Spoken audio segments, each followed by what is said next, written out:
to everybody here this morning. Thank you for being with us. We just started on Wednesday the period of the years of silence, which I must admit is a period that is very unfamiliar to me, and I'm up here teaching it. So I do want to say any interjections, any comments, any clarifications, I definitely welcome them. I'm sure Freddie would as well, but I especially do. But I'm gonna do my best to cover this material this morning in a clear way. There's a lot of material. If you were here Wednesday, there's a lot of material that we have to cover in this time period. But I want to emphasize before we get into this material again, the purpose of covering this material is to set the stage for the New Testament, and to also understand the transition from Old Testament to New Testament, but primarily to set the stage for the New Testament story. So kind of keep that in mind as we're going through this. Don't bog yourself down with trying to memorize the details, especially if you're like me, this is the first time you've really seen this stuff in detail. Don't worry about trying to memorize all the ins and outs and details of this history. That's good to know. It's very informational, very helpful. But again, try to wrap your mind around the greater concept of how is this setting the stage for the New Testament story when we get into the Gospels and when Jesus enters the scene. Okay, so we talked about on Wednesday the Battle of Canaxa. So at this time, Persia is the main reigning power, but we still have the Grecian Empire rising in power as well. So we're going to kind of look at both of those this morning. We talked about this battle at Canaxa. It says here on the screen, about 70 miles north of Babylon. It took place on the left bank of the Euphrates River. So this was a battle between the Greeks and the Persians. And this was a very significant battle because Darius the Great, the reigning Persian emperor, attacks the Greeks here at Canaxa. And the Greeks actually injure the Persian army pretty badly. If I remember correctly, at this battle of Canaxa, there was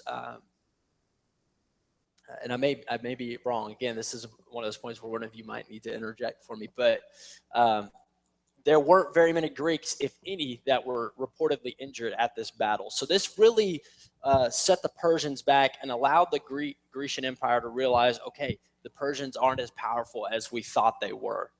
Okay, so this was kind of a significant battle for the Grecian Empire. If you were here on Wednesday, and I'll say this if you weren't, you remember that we were kind of switching back and forth, so that can be confusing as well. We were looking at what's going on in the Persian Empire, what's going on in the Grecian Empire, what's going on with the Jews at this time. So try to pay attention to where we're at, okay? Because we are looking at different peoples, different kingdoms at different points. So it should be able to be pretty well identified. I went with the slides that were given to me because I don't think I could have done a better job of identifying what period we're talking about when we go through these things. But again, just keep in mind, we're looking now at the Jewish thread. We talked there just for a second about the Persian and Grecian battle at Canaxa, but now we're going back to the Jewish thread. So where we left off, pretty much where we left off with Malachi and our studies at the end of the Old Testament, Nehemiah and Ezra worked hard to convince the Jews to keep themselves separate from their neighbors. You remember they were marrying pagans again, and Nehemiah and Ezra made a lot of reforms, a lot of efforts to get the people of Israel to get away from that. Malachi talks a little bit about that as well. So we're transitioning from this period of captivity into Nehemiah and Ezra's reforms for the people. At this time,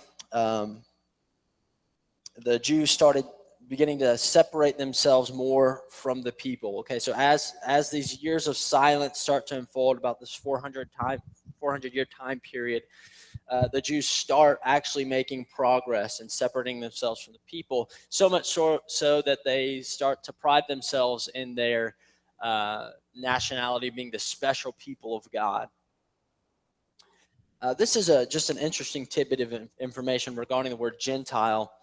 The original word goy, the Hebrew word, and the word ethnos, Greek, refer to just in general peoples or a nation.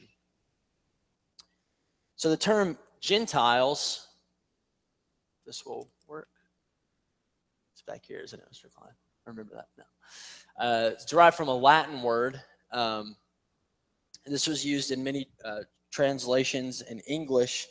It says that if you look on the screen there, the term Gentiles was used to as a just kind of a base term for any peoples or nations that were not of Israelite descent. Okay, so that's kind of what we're referring to when we're referring to this Gentile, or this word Gentiles, this Latin word. So the Jews are starting to separate themselves more from these the Gentile people.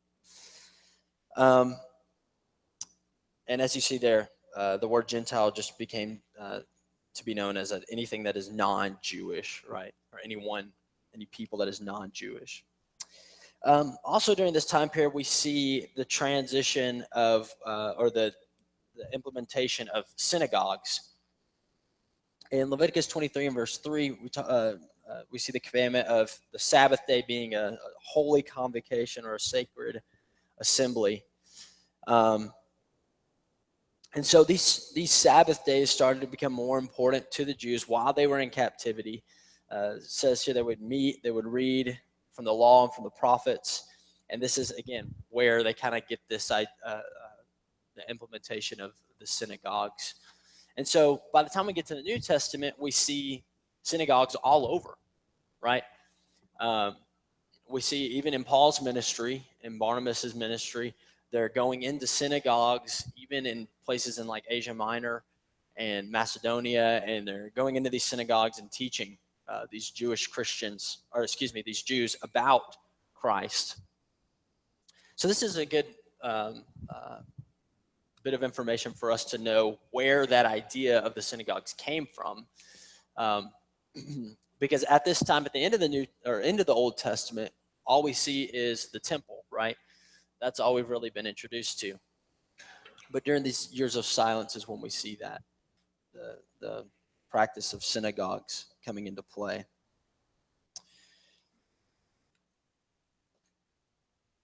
All right. So let's move away here for a second from the Jewish thread and go back to the Persian history. Okay, so we're looking at Artaxerxes Aucus, I don't know if I'm saying that correctly, but he ran from about 359 to 338 BC. And again, let me say this again. Don't focus too much on memorizing these details, but try to get the big picture. So Artaxerxes conquered Phoenicia and Tyre and subdued a revolt on Cyprus and reconquered Egypt. Those are just some things that he accomplished. What's going to be significant in our history here is he sends aid to a king of Thrace, which we'll look at here in just a second where that's located, who was under attack by the king of Macedon, whose name was Philip. Macedon, you can see the name Macedonia coming from that name Macedon there. And so that's kind of what the area that we're looking at if you're familiar with that location already. But here's a good map of the Persian kingdom here. And we'll be looking at kind of focusing in here on Macedonia, or as it's later referred to, Macedonia.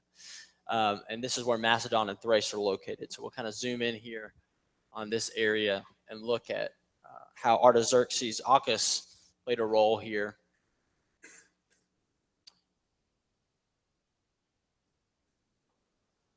So here we see Philip of Macedon. This is where Philip of Macedon is located.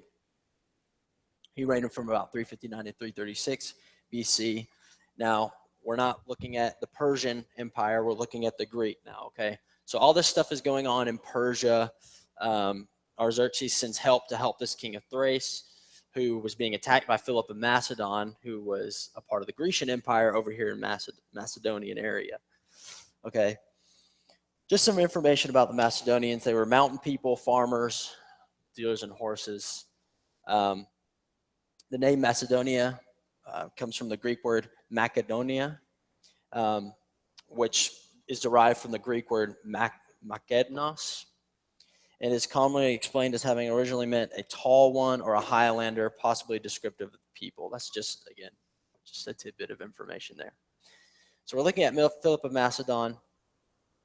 Some of the impact that he made on the Grecian practices was his development of the armies and the things that he did to help the armies develop and be more efficient in the way that they fought, the way that they carried out battle. So Philip, because of these changes with the army, was able to rapidly expand the borders of the Grecian kingdom. So we're looking here again at Macedon, right around here. And then you see Thrace located up here. So this is who Artaxerxes was sending help to when Philip was attacking Thrace. All right. So we see Alexander kind of come on into the scene at about 356 BC. Of course, as you know, or most of us know, Alexander is kind of the big conqueror for the Grecian Empire. When Alexander comes onto the scene, when Alexander starts to take power, we see a big transition from Persian power to Grecian power. Okay. We won't look at that detail. It's just just a little bit of information about him. So going back to the Persian Empire here, we mentioned how Artaxerxes sent this help to Thrace, and then one of his generals, Boagos, poisons him and puts his own son upon the throne. So we see a transition of power in the Persian kingdom about 338 BC when Artaxerxes is killed by Boagos and places his son on the throne. His son Arses, who reigns from about 338 to 336. 2-year reign, not a very long time period. But when Boagos, I always want to say Boagonus for some reason, but when Boagos sees that Arses is starting to kind of fit into this role, thinking for himself, making decisions for himself, he kills him and places Darius upon the throne.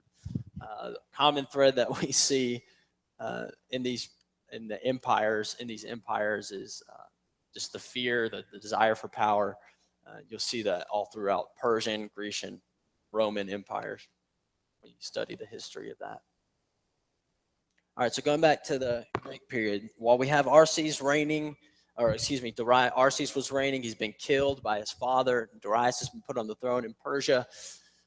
Meanwhile, in the Grecian kingdom, Alexander is being tutored by Aristotle until the age of 16. So Alexander's growing in his knowledge. He's at this point being tutored by some of the supposed wisest people of this time period. We talked about how these Aristotle, Ptolemy, and others started coming up in this time period. So Alexander's being trained by these men, right? Him, amongst other people, Macedonian nobles, are being trained by these wise people of the day. It says here that many of the students that were students with Alexander would later become his companions in battle, future generals. And it says here at the bottom that Aristotle taught Alexander and his companions about medicine, philosophy, morals, religion, logic, art. So again, we see Alexander being educated, highly educated at this point. And while all of that is going on, Alexander's growing. Um, uh, Darius III is still reigning in power in the Persian kingdom from 336 to about 331.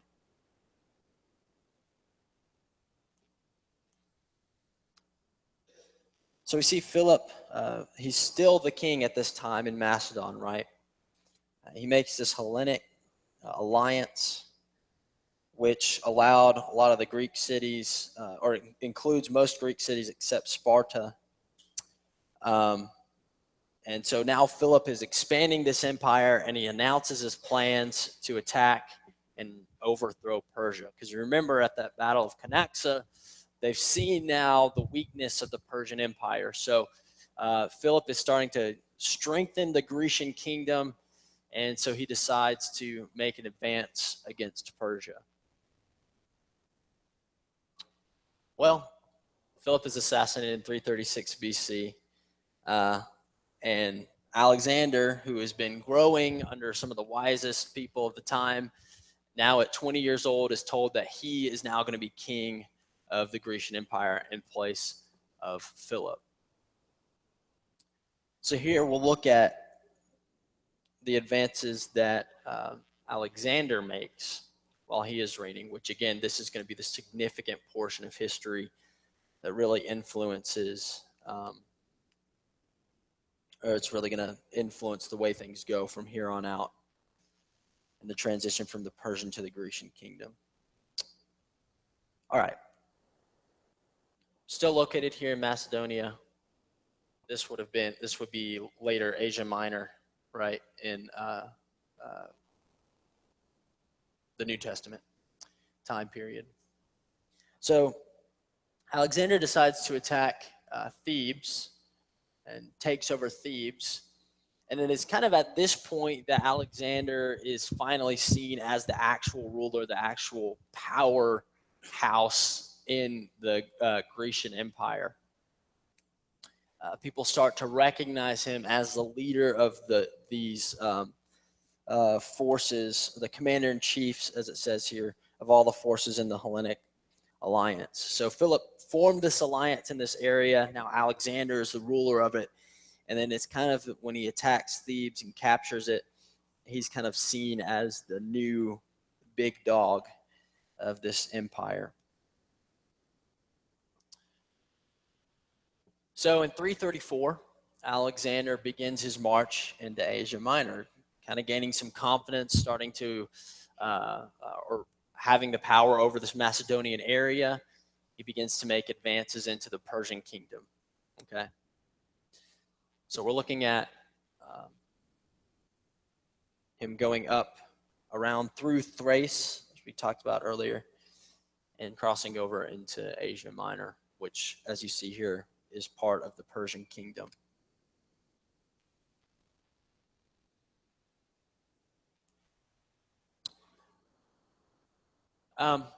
Alexander's armies, as it mentions here, had fought together as a unit for a generation. So Philip had really established these armies, right?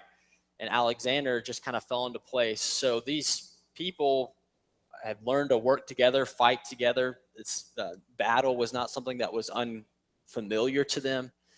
And it says here, really the first thoroughly trained army in the history of warfare. So we kind of see the power, the driving force behind their ability to go into Persia and start to conquer this kingdom.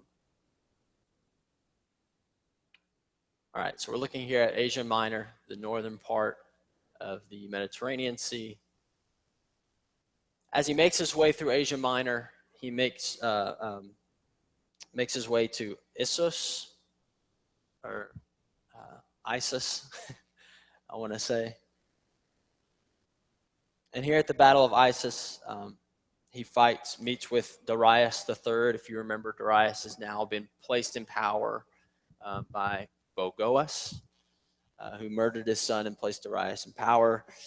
Alexander meets Darius at Isis or Issus and gets Darius to retreat. So at this point, Alexander's starting to slowly take control of the Persian kingdom. He's moved his way from Macedonia, advancing into Asia Minor, starting to take control of the Persian kingdom. So he moves from Issus and down the coast here into Tyre and Sidon, or into Tyre, really, is where he's attacking. And Ezekiel 26 and verse 12, if you want to go there, because these are really the only two passages I'm going to look at, so I feel like we should read them. Ezekiel 26 and verse 12, and then Zechariah 9, verses 3 and 4, prophesy of the defeat of Tyre. Ezekiel 26:12 says, this whole chapter is about the destruction of Tyre. It says, they will plunder your riches and pillage your merchandise. They will break down your walls and destroy your pleasant houses. They will lay your stones, your timber, and your soil in the midst of the water.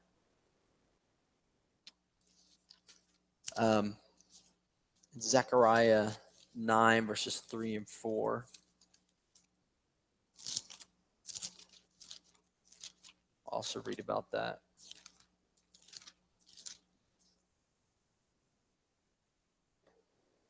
For Tyre built herself a tower, heaped up silver like dust, and gold like the mire of the streets. Behold, the Lord will cast her out. He will destroy her power in the sea, and she will be devoured by the fire. Don't have this picture up here, but if I remember the story correctly, what happened with the city of Tyre is exactly what God prophesied here in Zechariah 9 and Ezekiel 26. Alexander taking the plunder of the city of Tyre, throwing it in the sea to create a bridge to the island of Cyprus. Okay, so I wish I had that slide up here. So, but basically, what we're looking at here, this is Tyre, right? And this is the island of Cyprus. Alexander took all the plunder of Tyre and built a bridge connecting it through the sea here, Mediterranean Sea, to be able to get to Cyprus. So Zechariah 9 and Ezekiel 26:12 talking about just that, right? Casting their plunder into the sea. What did he say here? She will be destroyed, or he will destroy her power in the sea, is what Zechariah 9 verse 4 says. So again, just looking at being able to look back in history and see God's fulfillment of this prophecy against Tyre is significant. And Alexander is the one who God uses to do that. All right, so here we kind of see the trek of Alexander. He's made his way from Macedonia up into Asia Minor, starting to conquer all through Asia Minor, down here to Issus, down to Tyre, even in his way into Egypt, into Alexandria, and going all the way back up, and then back over here to throughout the Persian kingdom, mind you, and into the Babylonian areas. So he's slowly starting to take control. And by the end of it, we see the full advancement of his kingdom. Taking control of all of Macedonia, Asia Minor, parts of Egypt, going all the way out here into the east.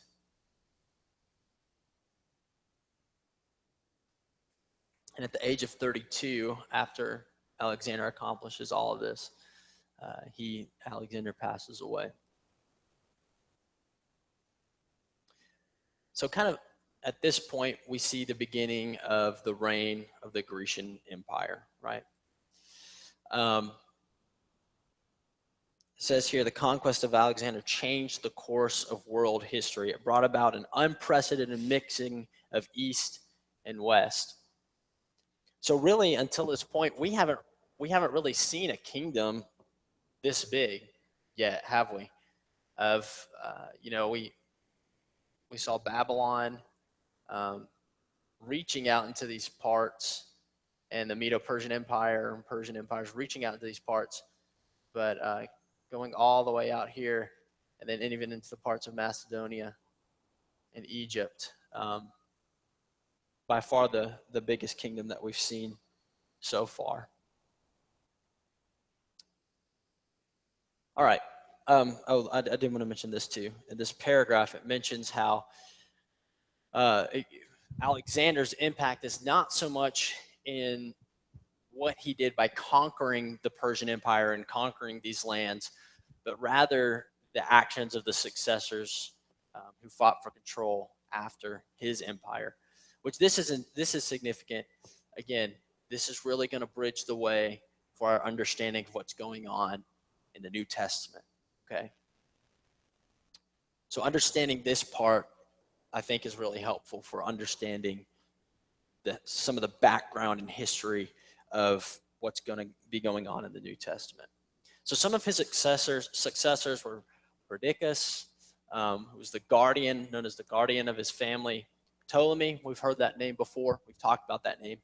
We'll see here in just a second how he rules ends up ruling parts of Egypt. Seleucus ends up ruling Babylon.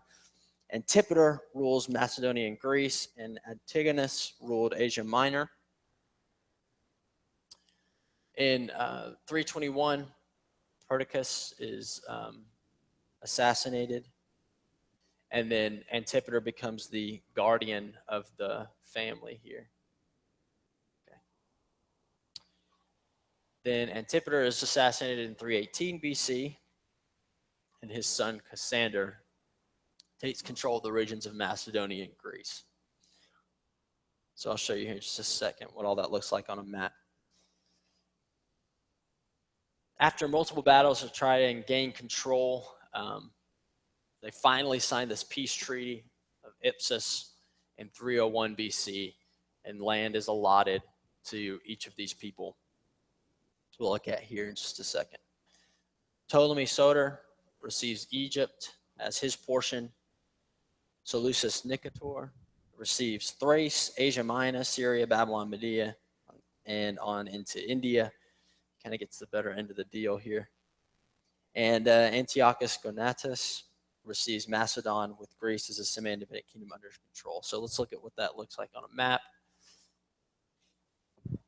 Looking at Antiochus Gonatas taking Macedonia, Seleucus taking all these portions of Syria and Babylon and on into the east, and then Ptolemy Soter into Egypt.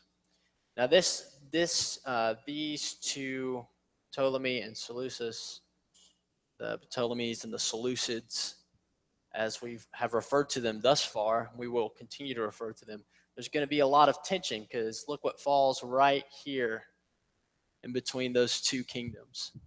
Those two rulers is the land of Israel.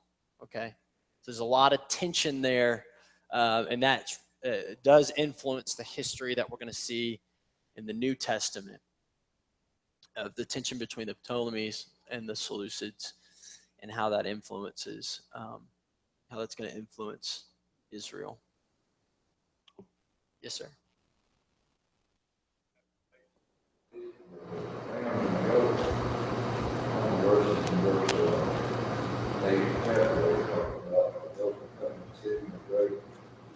When he was drawn right home above him, instead of it, there came a important speakers going toward 4 winds of heaven. I don't think this is the prophecy, but to go to a large one, they have and great, it was in the strength of the government. And then the general and the 4 nations, 2 of them have police have a lot of interplay with region Judea. Right. The 4 ones.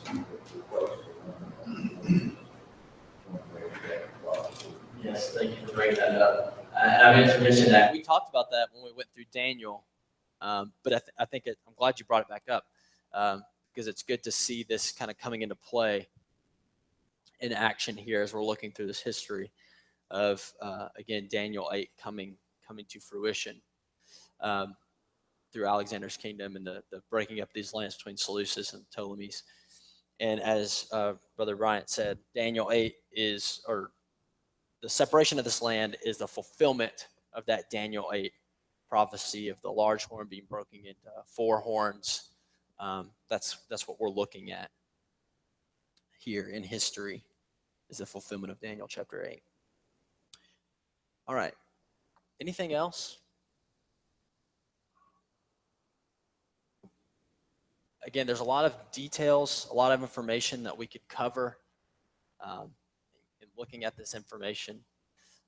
But I don't want us to get too bogged down on all of the details, and try to keep this in the context of, one, fulfillment of Old Testament prophecy. So we looked at Daniel 8 and Zechariah 9, but also setting the stage for the New Testament. Mr. Khan? I think there are several things that are happening that, as you said to begin with, the key thing is to realize how this affects the New Testament. What happens in the time of captivity and in the intertestamental period explains why there are synagogues and what they're for. The temple had been destroyed during the captivity, and Jews had begun to sort of worship because they couldn't go to a temple, there was none. And then that sort of became the norm even after the temple was rebuilt at the end of the Old Testament period. What you just went over, I think, is really important for us in a couple of ways when we come to the New Testament. Why, when you come to the New Testament, why is Greek culture so prominent? Why is the New Testament actually written in the Greek language? That the New Testament writers all wrote in Greek apparently. The high priesthood in the time of Jesus is going to wind up being in the hands of people who were very Grecianized, who were Hellenized. And a lot of that has to do with this history, especially as you wound up at the end, the tension between the Seleucids and the Ptolemies, and what happened in the period of the Maccabees, and after that, with eventually the high priesthood being turned over to people who were very Greek. And the system of the Old Testament was really sort of swept away as far as the high priesthood was concerned. That all had to do with the Greeks taking over and then later the Romans. So when you open the pages of the New Testament and you see synagogues, you see people speaking and writing in Greek, including the writers of the New Testament, you see the high priesthood so heavily influenced by Greek culture that they were not adhering to much of the law of Moses, at least the high priesthood. All of that is explained by these things that you just covered that happen in fulfillment of prophecy. And God is working his plan to bring everything in fullness of time, to bring his son into the world. Yeah, it was perfect. I don't think I could have explained it any better. I'm just going to leave it at that. Yeah, that was great. Thank you, Mr. Klein, for saying that. And that's exactly what I'm getting at, is just keeping all of this in context of the biblical story, biblical timeline. That's the significance of this. All right, anything else?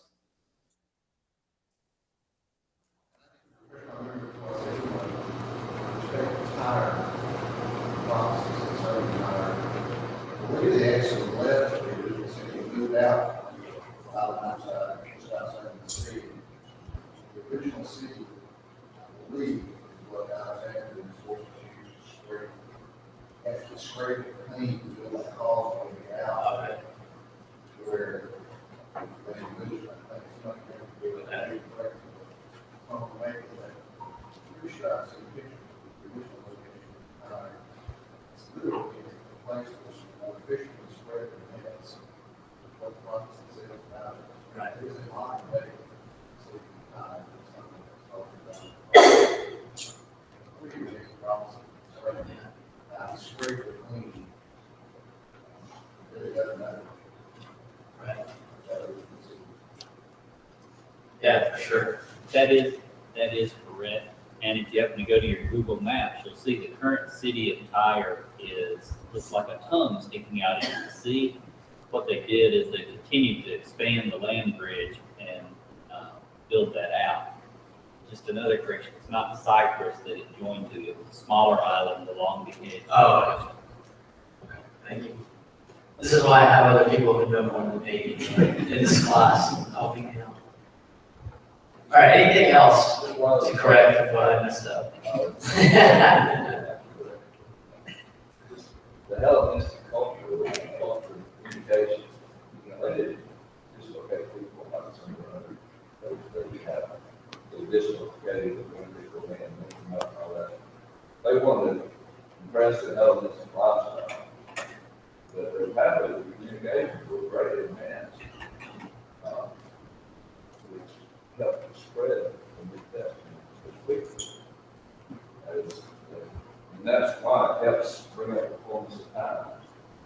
With the original word, the New Testament was sent out quickly, it got around the world quickly, and less unadulterated. When our information goes out today with pictures, if you're on the internet, some places we put the same 5,000 times. But this time in history, information was much more difficult to talk about, change. So you see God's wisdom in that. Right. The consistency of everybody knowing the Greek language, Yeah.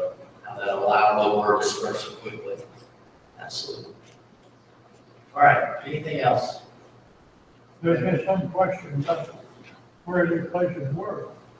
This land bridge was built for some years of stone from the city, tore it down and built a bridge across through there.